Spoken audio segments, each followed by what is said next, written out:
నమస్తే అండి. నేను వాణి. నా ఛానల్ ఫస్ట్ టైం చూస్తుంటే ప్లీజ్ లైక్ చేసి షేర్ చేయండి. సబ్స్క్రైబ్ చేసుకోండి. ఈరోజు మనం రంగనాథ సుదర్శనం గారు రచించిన జీవిత పరమార్థం అనే ఒక మంచి కథను విందాం. ఆనంద్ అమెరికా నుండి వచ్చి నెల రోజులైంది.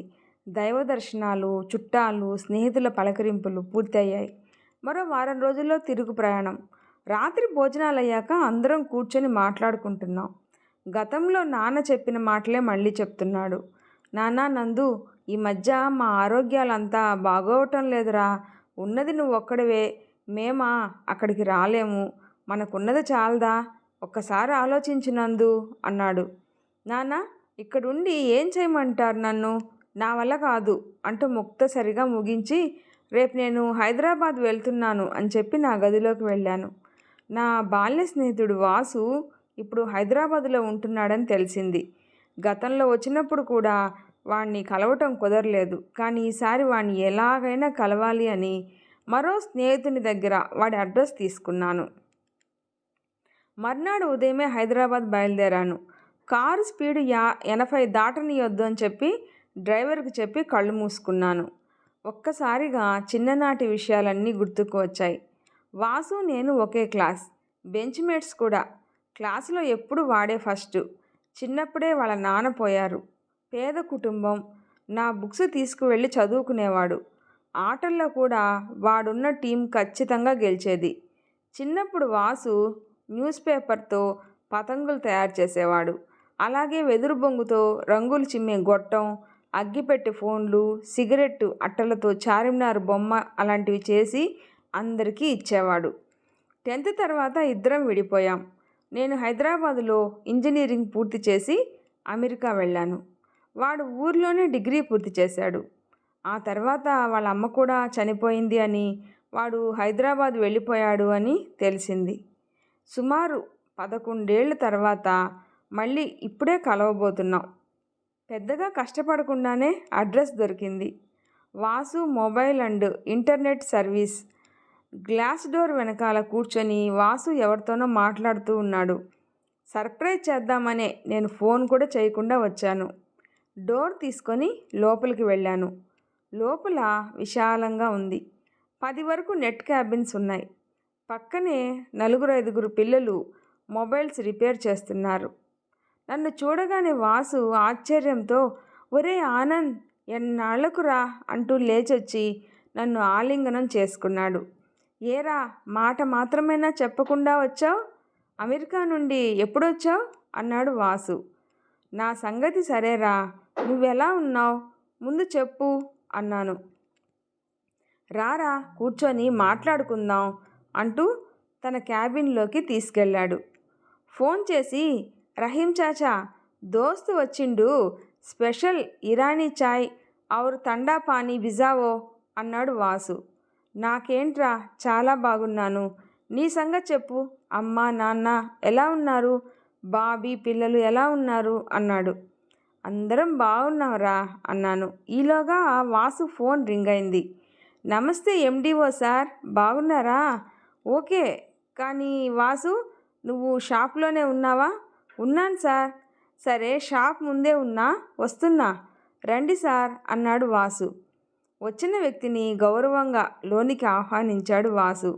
రమ్మంటే నేనే వచ్చేవాణ్ణి కదా సార్, మీరిక్కడి దాకా వచ్చారు అన్నాడు వాసు.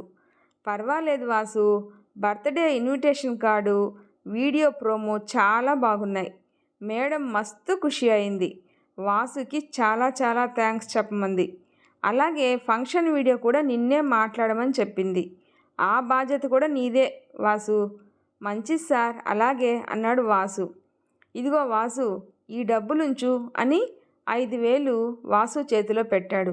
అరే వద్దు సార్, ఇన్నెందుకు, 1000 రూపాయలు చాలు అంటూ మిగిలిన 4,000 బలవంతంగా తిరిగి ఇచ్చాడు వాసు.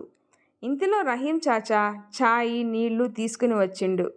సార్, ఛాయ్ తాగిపోదురు, కూర్చోండి అన్నాడు వాసు.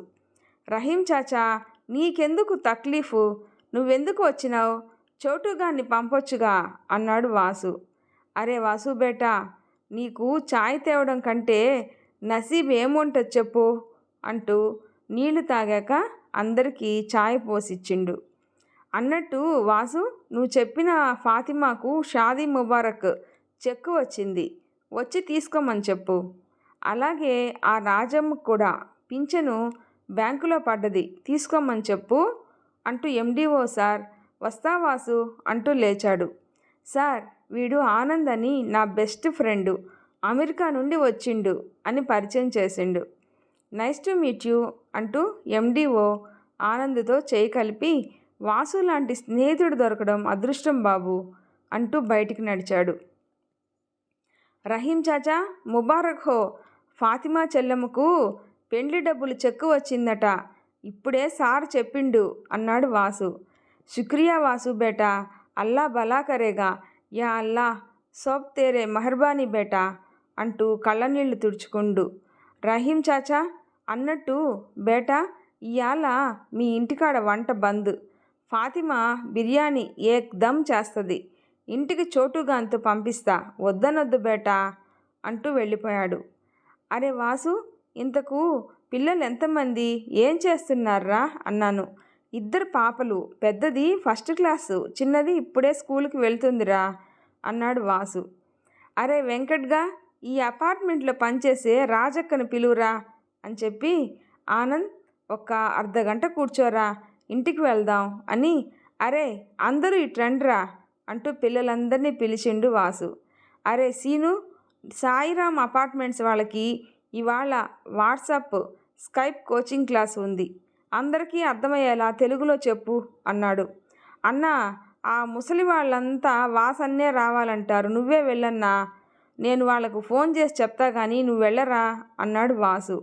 అరే నర్సి, నువ్వు పుష్పా మేడం వాళ్ళ ఇంటికి వెళ్ళు, వాళ్ళకి ఇవాళ యూట్యూబ్ కోసం వంటల షూటింగ్ ఉంది, తీసిరారా. ప్రేమ్, నువ్వు లేబర్ కాలనీకి వెళ్ళు, వాళ్ళకు హాట్స్టార్ యాప్ డౌన్లోడ్ చేసి డైలీ సీరియల్స్ స్క్రీన్ మిర్రరింగ్ ద్వారా టీవీకి కనెక్ట్ చేశా, ఎలా వస్తుందో చూసిరా. అరే నువ్వు రంగనాథ్ గారు ఒక స్టోరీ రాసిచ్చారు కదా, దానిని సిస్టంలో అప్లోడ్ చేసి రంగనాథ్ గారి బ్లాగులో పోస్ట్ చేయి, డ్రాఫ్ట్లో ఉంచు, నేను చూసి పోస్ట్ చేస్తాను, అంతా వెళ్ళండిరా అన్నాడు. ఇంతలో ఒక ఆడమనిషి, వాసయ్య నువ్వు సల్లగుండాలే తండ్రి, నా ఆయుసు కూడా పోసుకొని నిండు 100 సల్లగుండు నాయనా, నాకు పింఛను వచ్చిందట కదా, ఆ వార్డు మెంబరు ముండా కొడుకు 5,000 అడిగిండు బిడ్డ, దిక్కు ముక్కు లేక పాచి పనులు చేసుకునేదాన్ని, ఏడ తెద్దును బిడ్డ అంది. ఆమె మాటలకు అడ్డం వస్తూ, రాజక్క పనైంది కదా, ఇప్పుడు అవన్నీ ఎందుకు, చక్కగా బ్యాంకుకు పోయి డబ్బులు తెచ్చుకోపో అన్నాడు వాసు. రాజమ్మ వాసు కాళ్ళ మీద పడి లేచింది. అరే వద్దక్క, ఇట్లా చెయ్యొద్దు, నువ్వు మా అక్కవు కదా, అక్కలు ఏడనైనా తమ్ముని కాలు మొక్కుతరా చెప్పు అన్నాడు. వాసు, నువ్వు దేవుడివయ్యా అంటూ 2 చేతులెత్తి మొక్కింది.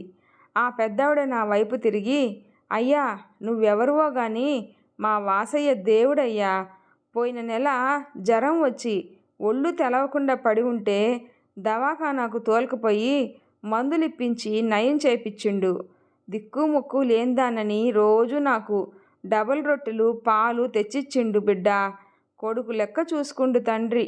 నాయనా వాసయ్య, వత్తా బిడ్డ, మొదటి జీతం నుండి నీకు జిలేబీ కొనుక్కొస్తా బిడ్డ అంటూ వెళ్ళిపోయింది. ఆమె పోగానే మరో మహిళ వాసు దగ్గరకు వచ్చింది. లక్ష్మక్క, ఇప్పుడే ప్రేమగాన్ని పంపిన టీవీ ఎట్లుందో చూడమని, ఏం సంగతక్క ఇట్లొచ్చినావు. తమ్మి వాసు, థ్యాంక్స్ అయ్యా, నీ వల్ల మా లేబర్ కాలనీలో టీవీ సీరియళ్ళు చూస్తున్నాం. ఆ కేబుల్ టీవీ బట్టేబాజుగాడు ఇంటికి 2,000 కడితే బాక్స్ పెడతానన్నాడు, నెల నెల 300 కట్టమన్నాడు, మా చేత అయ్యిద్దా తమ్మి, నువ్వు కనెక్షన్ పెట్టుకుంటే పొద్దనక పనిచేసే మాకు ఆయంత సంతోషం కరువయ్యేదంది. అన్నట్టు తమ్మి, రేపు మా కాలనీలో బోనాలు, అమ్మకు మొదటి పూజ మా వాసు తమ్మే చెయ్యాలని అనుకున్నాం, రేపు అందరికీ భోజనాలు అక్కడే, తమ్మి మర్చిపోకు, మరదలు పిల్లల్ని కూడా తోలుకురా, వస్తా తమ్మి అంటూ వెళ్ళిపోయింది. ఇంతలో 10 మంది చిన్నపిల్లలు క్యూలో వచ్చి షాప్ ముందు నిలబడ్డారు. వాసు, వాళ్ళంతా ఎవర్రా అన్నాను. వీళ్ళంతా లేబర్ కాలనీ పిల్లలురా, రోజు ఈ టైంకి వీళ్ళకు ఇంటర్నెట్ గేమ్స్ ఉచితంగా నేర్పిస్తాను, అందుకే వచ్చారు. అరే అందరూ రండిరా, కూర్చొని ఆడుకోపోండి అన్నాడు వాసు. పిల్లలంతా బిరబిరా లోనకు వెళ్ళారు. ఇంతలో ఒక పెద్దాయన భార్యతో సహా వచ్చి శుభపత్రిక ఇచ్చాడు. నమస్తే సార్, బాగున్నారా? చెల్లెమ్మ పెళ్ళికి నాకు కార్డు ఎందుకు సార్, చెప్పకుండా వస్తానుగా అన్నాడు వాసు. నువ్వు ఒక్కడివే వస్తే సరిపోదోయ్, అమ్మాయి పిల్లలు అంతా రావాలి, అందుకే అమ్మ కూడా వచ్చింది. ఇదిగో ఇందులో మీ అందరికీ కొత్త బట్టలు కొన్నాం అంటూ బలవంతంగా ఒక బ్యాగు వాసు చేతిలో పెట్టాడు. అన్నట్టు వాసు, ఈ ఏటీఎం కార్డు పిన్ నెంబరు ఉంచు, మనం అనుకున్న రిఫ్రిజిరేటరు, వాషింగ్ మిషను, ఇంకా చెల్లెలు ఇచ్చిన లిస్టులో ఉన్నవన్నీ ఆన్లైన్లో రేట్ చూసి ఆర్డర్ పెట్టు. పెద్దమ్మాయికి మనం ఇలా ఆన్లైన్లో కొనడం వల్ల 30,000 వరకు సేవ్ అయ్యాయి. మరి నేను వస్తా వాసు అంటూ వెళ్ళిపోయారు. అరే షాప్ కట్టేసి ఇంటికి రారా, నేను వెళ్తున్నాను అంటూ పదరా ఆనంద్, ఇంటికి వెళ్ళి మాట్లాడుకుందాం అంటూ నా సమాధానం కోసం చూడకుండానే నా చెయ్యి పట్టుకొని లేపాడు వాసు. ఇల్లు దగ్గరేరా, పద నడుద్దాం అంటూ ఇద్దరము మాట్లాడుకుంటూ నడుస్తున్నాం. అరే వాసు, ఈ వాట్సాప్ కోచింగు వగైరా ఏంట్రా అన్నాను. ఇక్కడ అపార్ట్మెంట్స్లో ఉండే వాళ్ళంతా పెద్ద వయసు ఉన్నవాళ్ళురా, ఎక్కువ మంది పిల్లలు విదేశాల్లోనే ఉన్నారు. వాళ్లకు నెట్ బ్యాలెన్స్ వేయడం, వాట్సాప్లో స్కైప్లో ఎలా మాట్లాడాలో, తెలుగులో మెసేజ్లు ఎలా పెట్టాలో నేర్పిస్తాను. మనకు కూడా కొంచెం డబ్బులు వస్తాయి. వాళ్ళకు Facebook account, online accounts create చేయడం, వాళ్ళకు టికెట్స్ బుక్ చేయడం, వాళ్ళకు అవసరమైన నాకు చేతనైన అన్ని సహాయాలు చేస్తుంటాను. వీటన్నిటికీ మినిమం ఛార్జ్ తీసుకుంటానురా. ఇక్కడ పని కన్నా నమ్మకం ముఖ్యంరా అంటూ చెప్పసాగాడు వాసు. అన్నట్లు మన శంకరం మాస్టర్ కూడా ఇక్కడే ఉంటున్నాడురా, ఇదేరా మన ఇల్లు అంటూ గేట్ తీసి లోనికి దారి తీశాడు వాసు. ఇల్లు చాలా పెద్దది, విశాలంగా ఉంది. ఇంటి ముందు ఖాళీగా ఉన్న ఓపెన్ హాల్లో డిన్నర్ ఏర్పాట్లు జరుగుతున్నాయి. ఇందాకటి షాపులో ఉన్న పిల్లలంతా అక్కడే ఏర్పాట్లు చేస్తూ ఉన్నారు. ఎదురుగా వస్తున్న శంకరం మా చిన్నప్పటి మాస్టర్ని చూసి నమస్కారం చేశాను. ఆప్యాయంగా పలకరించాడు. నీ పేరు ఆనంద్ కదూ అన్నాడు మాస్టరు. అవును మాస్టర్ అన్నాను. వాసు వాడి భార్య పిల్లలను పరిచయం చేసి, ఆ గదిలో నీకు ఏర్పాటు చేశారు, ఫ్రెష్ అయ్యి రారా, భోంచేద్దాం అంటూ చెప్పగానే నేను పక్కనే ఉన్న గదిలోకి వెళ్ళాను. నాతో పాటే శంకరం మాస్టారు వచ్చాడు. ఫ్రెష్ అయ్యాక, మాస్టారు మీరేంటి ఇక్కడ అన్నాను. అదో పెద్ద కథరా, 2 పిల్లలు అమెరికాలో సెటిల్ అయ్యారు. నా భార్య పోయాక చాలా ఒంటరినయ్యాను. పిల్లలు కూడా చుట్టాలకు మళ్ళీ వచ్చిపోయే బంధువులయ్యారు. ఇంత ఆస్తి ఉన్నా తృప్తి లేదు. తీవ్రమైన మనస్తాపంతో ఆత్మహత్యా ప్రయత్నం చేశాను. విధిలిఖితం వీడు కాపాడాడు. అప్పటి నుండి ఇక్కడే ఉంటున్నాను. వాసు మనుషుల్లో దేవుడురా. వీడిని చూశాకే బ్రతుకు మీద ఆశ కలిగింది. వాడు నన్నే కాదురా, ఇందాక కింద చూసిన షాపులో పిల్లలంతా అనాథలేరా. వాళ్ళందరికీ అన్నీ వాడేరా. వాళ్ళు చదువుకుంటూ షాప్లో పని నేర్చుకుంటూ ఉంటారు. ఈ పిల్లలతో పాటు ఈ కాలనీ, లేబర్ కాలనీ పిల్లలందరికీ రోజు కూర్చోబెట్టి చదివిస్తుంటాన్రా అన్నాడు మాస్టారు. ఎక్కడో అమెరికాలో డబ్బును మాత్రమే సంపాదించినంత మాత్రాన ఏం ప్రయోజనంరా. తాను బ్రతుకుతూ 10 మందికి ఉపయోగపడితేనే జన్మకు సార్థకతరా అన్నాడు మాస్టరు. మరి ఇంత ఖర్చు వాడు ఎలా భరిస్తాడు మాస్టర్ అన్నాను. అంతా వాడి మంచితనం, నిజాయితీరా. ఈ ఏరియాలోని చిన్న ఆఫీసు నుండి కలెక్టర్ ఆఫీసు వరకు స్టేషనరీ వాడే సప్లై చేస్తాడు. షాప్ కూడా బాగా నడుస్తోంది. పైగా ఈ ఏరియాలోని చిన్న షాప్ మొదలు మాల్స్ వరకు ఏదో రూపంలో వీడికి సహాయం చేస్తూనే ఉంటారు.